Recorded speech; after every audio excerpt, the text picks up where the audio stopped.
Hey guys, welcome back to my YouTube channel और मैं हूं नीलू। हम पढ़ रहे हैं एमपीपीएससी मेंस 2024 और 25 के लिए निर्माण आईएएस की बुक। यह पेपर 1 के पार्ट फर्स्ट की यूनिट 2 से संबंधित है, मध्य प्रदेश का इतिहास एवं प्रमुख राजवंश। इसके तहत हम प्रागैतिहासिक एवं आगे ऐतिहासिक मध्य प्रदेश, गर्दविल वंश, नागवंश और लिंकर वंश, परिव्राजक वंश इनको कंप्लीट कर चुके हैं। इसके बाद हम उच्चकल्प वंश, गुर्जर प्रतिहार वंश, कलचुरी वंश, चंदेल वंश भी हम कंप्लीट कर चुके हैं और आज हम देखने वाले हैं परमार वंश। इसके बाद हमारी बुक में केवल तोमर वंश, गौड़ वंश और कच्छपघात वंश शेष रह जाएगा। ये आप लोग सिलेबस देख सकते हैं। हम परमार वंश पे आ गए हैं यहाँ पे, फिर गौड़ वंश, कच्छपघात वंश रह जाएगा और ये तोमर वंश। चलिए स्टार्ट करते हैं। अगर दोस्तों आप लोग को वीडियो पसंद आए तो प्लीज़ लाइक करें, शेयर करें और चैनल को सब्सक्राइब करना ना भूलें। और निर्माण आईएएस की बुक मेंस की परीक्षा के लिए बहुत अच्छी बुक्स है। अगर आप लोग चाहें तो इसे प्रेफर कर सकते हैं या फिर मैं अपने चैनल पर अपलोड करती हूँ, जैसे कि मैं अभी पढ़ा रही हूँ, तो आप लोग मेरे साथ भी पढ़ सकते हैं। चलिए स्टार्ट करते हैं। परमार वंश। इस अध्याय के अंतर्गत हम देखने वाले हैं परमारकालीन इतिहास के प्रमुख स्रोतों को, परमार वंशीय प्रमुख शासकों को, उत्तरवर्ती परमार शासक, मालवा के परमार वंश का पतन, परमारकालीन प्रशासनिक व्यवस्था, परमारकालीन आर्थिक व्यवस्था, परमारकालीन साहित्य, परमारकालीन स्थापत्य कला, मंदिर, स्मरणीय तत्व और कुछ संभावित प्रश्नों को भी हम देखेंगे कि आप लोग किस तरीके से ये जो क्वेश्चन है इस चैप्टर से बनने वाले हैं और आप लोग किस तरीके से उनको लिख सकते हैं। चलिए स्टार्ट करते हैं। ये जो वीडियो है, मतलब ये जो परमार चैप्टर है, यह है 2 से 3 लेक्चर्स में डिवाइड होगा, तो आप लोग इसको लेक्चर्स के अकॉर्डिंग होगा और जो भी पार्ट्स होंगे वो आपको डिस्क्रिप्शन में उनकी लिंक मिल जाएगी। परमार वंश 2 शब्दों पर प्लस मार से मिलकर बना है, जिसका अर्थ होता है शत्रुओं को मारने वाला। वस्तुतः परमार वंश प्राचीन इतिहास के गुप्तोत्तर काल में एक प्रमुख वंश था। तो गुप्तोत्तर काल में एक प्रमुख वंश था यह, और इसका जो अर्थ होता है वह होता है शत्रुओं को मारने वाला, जो कि 8वीं सदी से 12वीं सदी तक मध्य भारत एवं दक्षिण भारत के कुछ क्षेत्रों जैसे खेट मंडल गुजरात, विदिशा मध्य प्रदेश, मान्यखेट कर्नाटक आदि तक विस्तृत रहा। इस वंश की उपस्थिति एवं उत्पत्ति के अनेक ऐतिहासिक प्रमाण प्राप्त होते हैं, जिनमें सिक्के, अभिलेख एवं साहित्यिक रचनाएं प्रमुख हैं। परमार वंश की स्थापना उपेंद्र राज द्वारा मानी जाती है। तो स्थापना किसने की थी? उपेंद्र राज द्वारा मानी जाती है, जिसकी प्रशंसा उदयपुर प्रशस्ति अभिलेख में की गई है तथा बागपति द्वितीय मुंज, तो बागपति मुंज ने इस वंश को चरम उत्कर्ष पर पहुंचाया। परमार वंश का सबसे शक्तिशाली शासक सिंधु राज का उत्तराधिकारी भोज महान हुआ, जिसने अपने राज्य की सीमाओं को दक्षिण तक विस्तारित किया। राजा भोज न सिर्फ पराक्रमी योद्धा अपितु साहित्य का संरक्षक भी था। परमार शासकों ने अपने शासनकाल में अनेक उपाधियां तथा परम भट्टारक, महाराजाधिराज परमेश्वर और वज्र टर स्वामिन, महामांडलिक, चूड़ामणि आदि उपाधि धारण की। उपेंद्रराज द्वारा स्थापित यह वंश अनेक शासकों के द्वारा उत्कर्ष पर पहुंचाया गया। जयवर्मन प्रथम परमार वंश का अंतिम शासक था। परमार शासकों के ऐतिहासिक स्रोत इस प्रकार हैं। अब हम ऐतिहासिक स्रोत देखेंगे। तो परमार कालीन इतिहास के प्रमुख स्रोत। परमार वंश की उत्पत्ति विवादास्पद है, किंतु कुछ ऐतिहासिक स्रोतों से उनकी उत्पत्ति एवं उपस्थिति इस प्रकार दर्शाई गई है। सबसे पहले अभिलेख देखेंगे। तो परमार कालीन अभिलेख जैसे उदयादित्य का उदयपुर प्रशस्ति, लक्ष्मदेव का नागपुर प्रशस्ति, बसंतगढ़ अभिलेख राजस्थान, पटनारायण अभिलेख खिरोही राजस्थान आदि अभिलेखों से परमारों की उत्पत्ति अग्निकुंड से मानी गई है, जिसका आयोजन वशिष्ठ ऋषि ने आबू पर्वत पर किया था। इसके अतिरिक्त महोबा अभिलेख में परमारों की उपस्थिति के प्रमुख प्रमाण प्राप्त होते हैं। नांदेड़ के कन्नड़ अभिलेख से राजा भोज, उज्जैन अभिलेख से बागपति द्वितीय मुंज तथा मामलेश्वर या अमलेश्वर मंदिर के अभिलेखों में वर्णित दानदाताओं में अनेक परमार राजाओं का उल्लेख प्राप्त होता है। अब नेक्स्ट है साहित्य। साहित्यिक स्रोतों पर यदि प्रकाश डाला जाए तो निम्न प्रकार से वर्गीकृत किया जा सकता है। तो इसको 2 प्रकार से बांट सकते हैं। एक है प्राचीन स्रोत और दूसरा है आधुनिक पुरावेदता। सबसे पहले हम प्राचीन स्रोतों को देखेंगे, यानी प्राचीन साहित्यकार या साहित्य को देखेंगे। इसके तहत पद्मगुप्त कृत नवसहांक चरित्र में परमारों की उत्पत्ति यज्ञ से बताई गई है। चंद्रबरदाई की पृथ्वीराज रासों में यज्ञ कुंड का उल्लेख है। मोहनोत नैणसी ने अपने ग्रंथ ख्यात में परमारों को वशिष्ठ गोत्र का बताया है। अबुल फजल ने परमारों की उत्पत्ति आयन अकबरी में अग्निकुंड से स्वीकारी है। अब नेक्स्ट देखेंगे अन्य उल्लेख। मेरुतुंग कृत प्रबंध चिंतामणि में मुंज, सिंधुराज एवं राजा भोज की सामरिक एवं सांस्कृतिक उपलब्धियां बताई गई हैं। बल्लाल चरित्र भोज चरित्र में भोज को मुंज कहा गया है। जयनायक द्वारा लिखित पृथ्वीराज विजय में भोज की चाहमान विजय का उल्लेख प्राप्त होता है। उत्पल राजकृत सुभाषितावली में बागपति द्वितीय मुंज की प्रशंसा में 3 पदों का उल्लेख है। राजा भोज द्वारा रचित सरस्वती कंठाभरण, श्रृंगार प्रकाश, चंपू रामायण, श्रृंगार मंजरी कथा आदि में तात्कालिक सामाजिक, राजनीतिक एवं सांस्कृतिक स्थिति का वर्णन किया गया है। अब नेक्स्ट हम देखेंगे आधुनिक पुरावेत्ता। आधुनिक पुरावेत्ताओं ने परमारों की उत्पत्ति को अग्निकुंड से स्वीकार किया है। इन पुरावेत्ताओं में प्रमुख हैं D.R. भंडारकर, गौरीशंकर, हरिश्चंद्र ओझा आदि। उपर्युक्त पुरावेत्ताओं के अतिरिक्त D.C. गांगुली ने इन्हें राष्ट्रकूटों के वंशज के रूप में स्वीकार किया है, जो कि सर्वमान्य नहीं है। थर्ड है इसमें विदेशी स्रोत। फोर्ब्स, कैंपबेल, वॉटसन तथा ईस्ट इंडिया कंपनी के अधिकारी कर्नल टॉड ने भी अपनी कृतियों में परमार वंश की उत्पत्ति को यज्ञकुंड से स्वीकार किया है। वैज्ञानिक दृष्टिकोण से अग्निकुंड उत्पत्ति सिद्धांत पर प्रश्न चिन्ह अवश्य लगाए जा सकते हैं, किंतु इस मत से यह स्पष्ट होता है कि परमार वंश का संबंध आबू पर्वत से रहा होगा और ऋषि वशिष्ठ इस वंश के उत्पत्ति पुरुष के रूप में स्वीकार्य है। परमार वंश की अनेक शाखाएं देखने को मिलती हैं। मालवा के परमार राजवंश के प्रमुख शासकों में उत्तराधिकारिता का क्रम निम्नानुसार है। अब हम परमार वंशीय प्रमुख शासकों को देखेंगे। सबसे पहले है उपेंद्र, उसके बाद बरीसह, सियक प्रथम, कृष्णराज या बागपति प्रथम, बैरीसह, हर्ष या सियक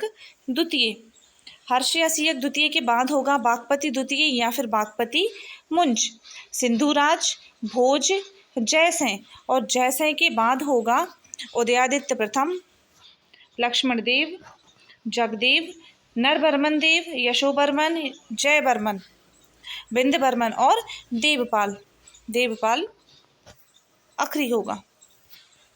सबसे पहले हम देखेंगे उपेंद्र, जो कि 945 से 949 ईस्वी तक शासक होगा।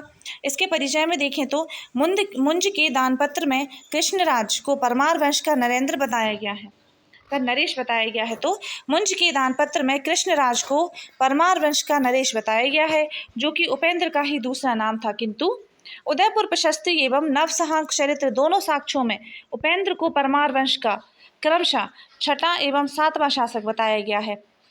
इसकी पत्नी का नाम लक्ष्मी देवी था। अब इसकी उपलब्धियां हैं तो उपेंद्र की प्रशंसा उदयपुर प्रशस्ति में की गई है। उपेंद्र 8वीं सदी के उत्तरार्ध में अवंती का राजा बना। उपेंद्र ने अपने शासनकाल में अनेक यज्ञों का आयोजन किया। इसने अपने दरबार में यज्ञ विज्ञान को बढ़ावा दिया। उसके दरबार में संगीत में पारंगत कवयित्री सीता निवासरत थी। इसके बाद नेक्स्ट है बैरीसह। इसके परिचय में देखेंगे बैरीसह उपेंद्र का पुत्र था, जो कि उत्तराधिकारी बना।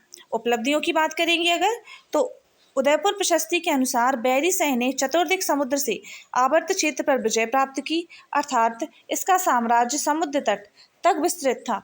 इस विजय के उपलक्ष्य में बैरीसह ने कीर्ति स्तंभ एवं कीर्तिमान की रचना की। यद्यपि बैरीसह का साम्राज्य समुद्र तट तक अवश्य था, किंतु यह एक दुर्बल शासक सिद्ध हुआ, क्योंकि इसके शासनकाल में मेहर भोज ने मालवा पर अधिकार कर लिया था। नेक्स्ट है सियक प्रथम। यह बैरीसह का उत्तराधिकारी था। इसकी प्रशंसा उदयपुर प्रशस्ति में की गई है। सियक प्रथम एक दुर्बल उत्तराधिकारी सिद्ध हुआ, जिसकी उपलब्धियां नगण्य ही हैं।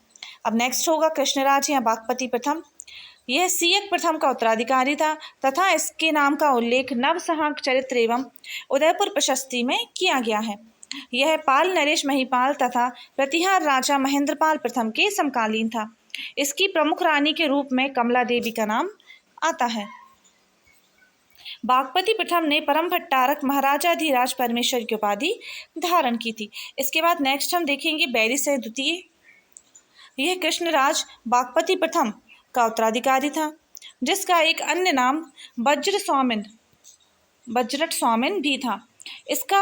इसका धारा नगरी पर पूर्ण अधिकार था। इसका उल्लेख राजशेखर ने अपने ग्रंथ में किया है। उदयपुर प्रशस्ति के अनुसार उसने अपनी तलवार के बल पर यह सिद्ध किया कि धारा नगरी वर्तमान धारा नगरी उसी की है।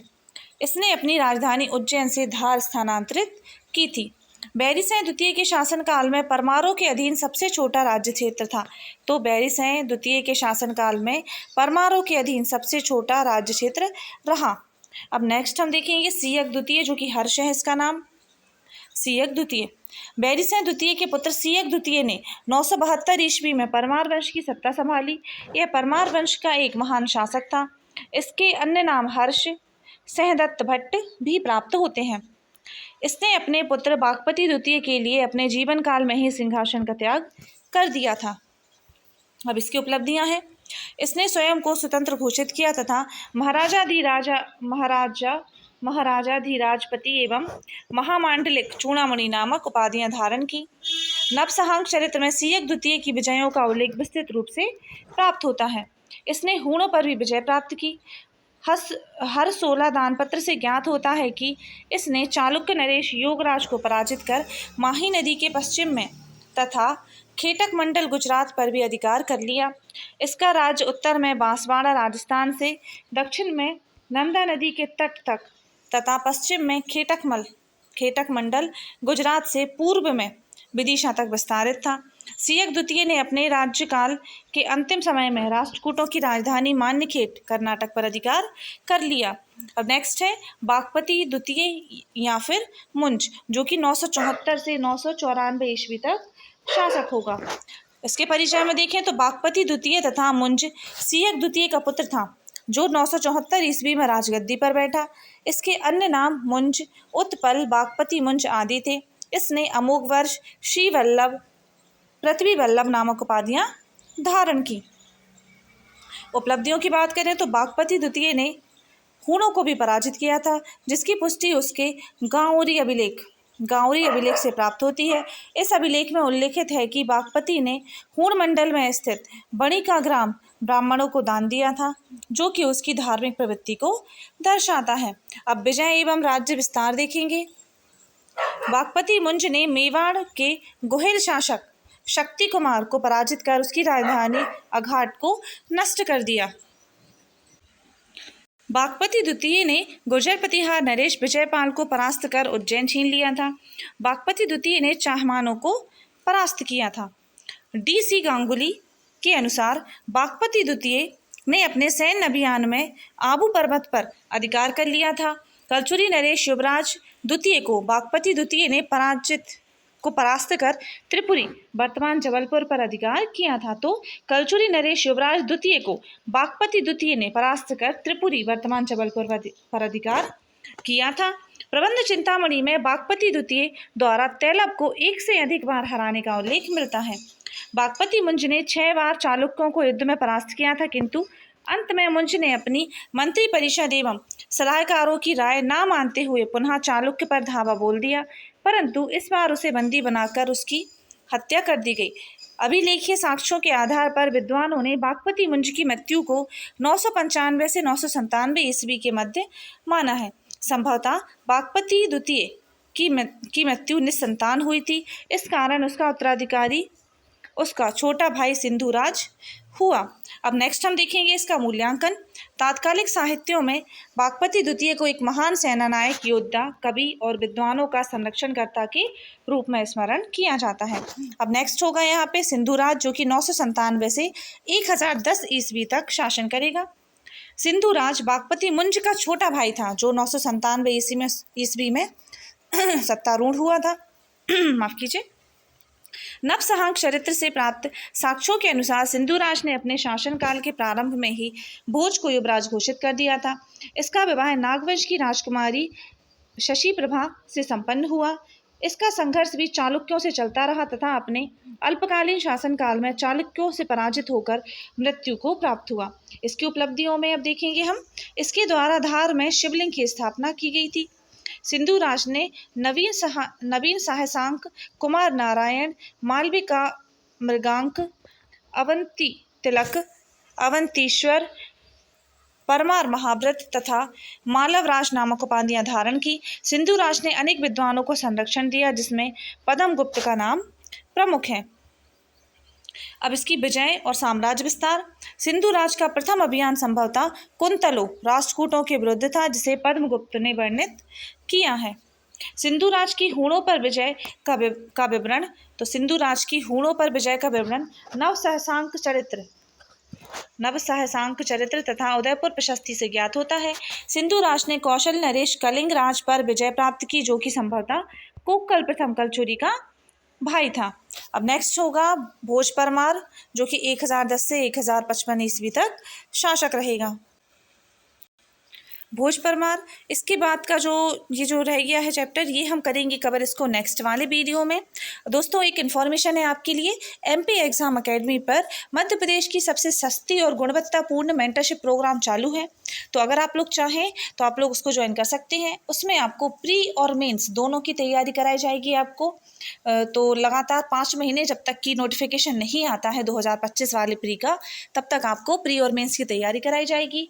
और जो कि केवल आपको अवेलेबल है कितना, 1499 रुपये में, 1499 रुपये में अवेलेबल है, जो कि बहुत ही कम प्राइस है गाइस। तो अगर आप लोग चाहें तो आप लोग उसको ज्वाइन कर सकते हैं। मैंने इसका जो डिटेल वीडियो है वो भी बनाया हुआ है, तो चैनल पे अपलोडेड है, आप लोग उसको देख सकते हैं। और साथ ही आप लोग मेरे टेलीग्राम चैनल को, एमपी एग्जाम अकेडमी के यूट्यूब चैनल को, टेलीग्राम चैनल को भी ज्वाइन कर सकते हैं। अगर आप लोग को वीडियोस पसंद आ रहे हैं तो प्लीज़ दोस्तों वीडियो को लाइक किया करें और चैनल को सब्सक्राइब ज़रूर कर लें। और मेरे चैनल पे बहुत सारी बुक्स जो मैं निर्माण IAS की पढ़ा रही हूँ और पढ़ा चुकी हूँ, तो उनको भी आप लोग देख सकते हैं। जैसे कि मध्य प्रदेश का भूगोल, मध्य प्रदेश की संवैधानिक व्यवस्था, ये मैंने प्री के लिए कंप्लीट कराई हुई है। और साथ में ही मैं मेंस के लिए उद्यमिता पढ़ा रही हूँ, जो कि पेपर 4 से संबंधित है। पेपर 1 की प्राचीन इतिहास वाली बुक चल रही है, साथ में जो दार्शनिक हैं वो भी चल रहे हैं। तो आप लोग प्लेलिस्ट में जाके देखिए, आपको बहुत सारा यूजफुल कंटेंट मिल जाएगा। चलिए मिलते हैं नेक्स्ट वीडियो में। Thanks for watching.